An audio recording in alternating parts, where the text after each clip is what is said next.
Ladies and gentlemen, please take your seats.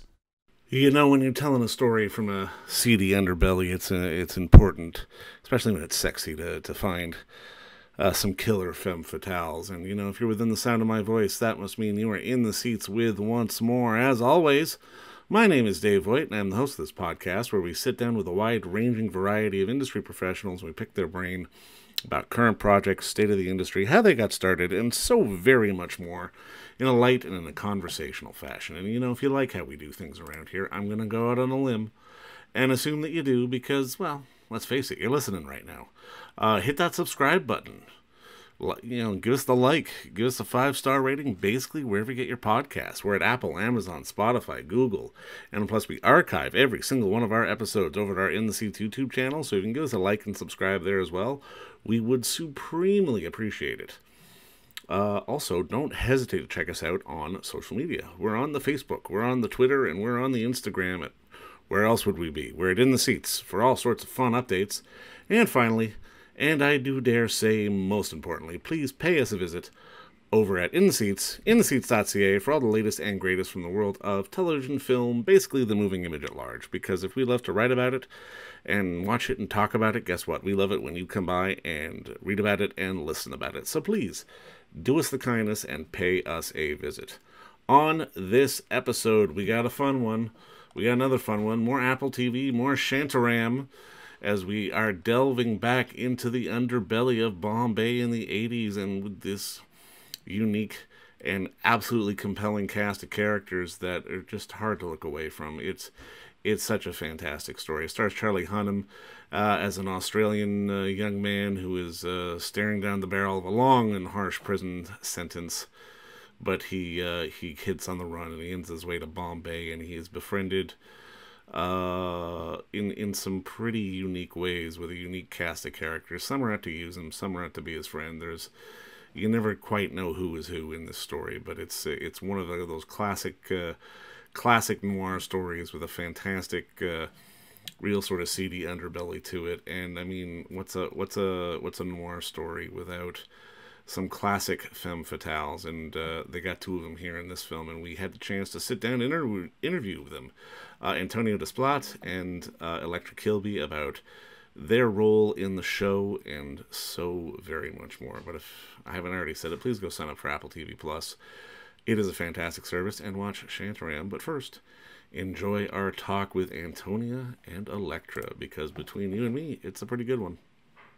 All right, well, obviously, first off, just thank you both so much for the time today. I really appreciate it. And congratulations on the show. I absolutely love it. Thank you so much. Thank you. Now, I mean, there is this really a film noir vibe to the show. And I mean, there's a bit of both your characters are almost have this like Barbara Stanwyck, Lauren Bacall kind of vibe going on. I mean, walk me through, I guess, your initial reaction to sort of seeing the script and seeing the material and getting a chance to really dive into these characters that have layers. Yeah, so much layers. It's so exciting because I think both of our characters are very complex and have for me, I play 6 to 7 different characters, and that's just so exciting in itself because I take so many boxes. It feels like I'm doing 7 jobs at the same time, which is great. And it never gets boring, and the scripts is beautiful. And Steve brought, like you said, a beautiful film noir sort of vibe. The cinematography is phenomenal. The team that we have on the show is an absolute dream. So when we both approached for the project, I think we really wanted to take a part of this amazing, huge production. Yeah, so. The scope of it is just enormous. Yeah. And the female characters are really fleshed out, which is especially back then when it's set, and you know, back when film noir and you know, the kind of 70s, 80s Hollywood classics were made, the female characters weren't always as dynamic. Right. And so we have the privilege of having the old style of what we all love about film noir, and also about classic cinema with a new modern space for women. Which is great. Which is amazing. But I also wanted to bring that sort of old Hollywood feeling, this sort of distant way of speaking. So I watched a lot of Faye Dunaway sort of performances, because her in Chinatown and in The Eyes of Laura Mars, there's so many sort of interesting ways that I wanted to bring to Carla to keep that 80s sort of feel. Now I'm curious, because obviously the source material of the book is like over 900 pages, and I mean, if they had tried to do this in a 2-hour movie, it just wouldn't have worked. No. What is it about the long form of storytelling where you as actors get to really sit with these characters? What is it about that draws you into sort of anything that you go out and read for? It's just character development over time. And normally for example in a film, you still have the arc inside your head and the life story and all of that, but you have less scenes to play with it. And now we have a certain 12 hours of time to develop, grow, or regress depending on what character you are. And it's just so much fun to work with. Yeah, it's such a privilege because I think films get done much quicker than TV shows. We were shooting for 9 months, and I think you get to dive so deeply into the character's head that you end up kind of becoming the character a little bit. But it's so fun and exciting to be able to have such a long time to explore a character. And it creates a strong morale in the ensemble. Oh, for sure. Yeah. I can imagine. Yeah. No, I mean, obviously on any project, you're never 100% sure it's going to work. I mean, I'm kind of curious. Was there a moment on this where maybe you had a sense that this is probably going to work or this is going in the right direction? Like, was there a moment when yeah, this might work? Yeah, I mean, first because of the book, no pressure. I think we were terrified that obviously we had to take liberties to adapt it into a TV show. We changed the point of view. I mean, not we, the showrunner. It's not through Lin's perspective. Everybody has their own arc and their own stories. And I think there's so many times where we go, oh my God, am I giving Carla justice? Is she giving Lisa justice? Are we honoring the book? But I think we honoring India? Are we honoring India? And I think when we got to the set in Thailand and we saw the scope of it and the attention to details from the wonderful Chris Kennedy and from Margot Wilson, who's our wonderful costume designer too, that's when I went, we're good, because this looks like India. It feels like India. And I think, yeah, everybody's done such an incredible job to elevate everything about the show.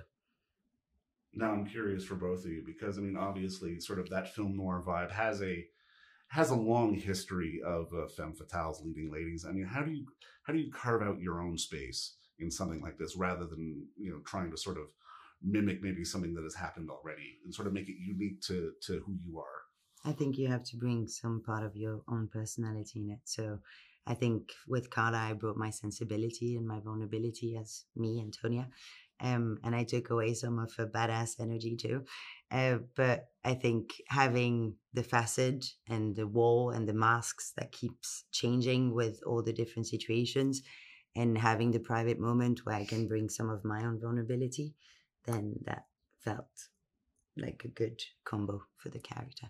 For me, it was about, like, as you're saying, there's a lot of tropes and a lot of caricatures of the femme fatale, or me, the damsel in distress, and going past that by giving the character really full life in your own head and in their own histories. No one needs to know, but just really in every moment, feeling the character's feelings and being truthful in that moment. I think that's what can really push you from being the trope into feeling more relatable and being a little bit more real. Yeah, and we both went into such detailed life of the character. We spent, months prepping for those roles, and we knew each other's life inside and out from the moment they're born to, the end. So I think the backstory is a really good way to sort of bring complexity and layers to those femme fatale sort of characters. Now, I mean, just to put a ball on this, I mean, in watching the show, and I mean, even talking with Charlie and Shabub, I mean, it felt like everyone was having fun. Yeah. It felt like this was a job that was fun. Like, at the end of the day, is that the pull away for you as actors, to sort of be able to have something that is memorable and quality, but still have fun at the same time?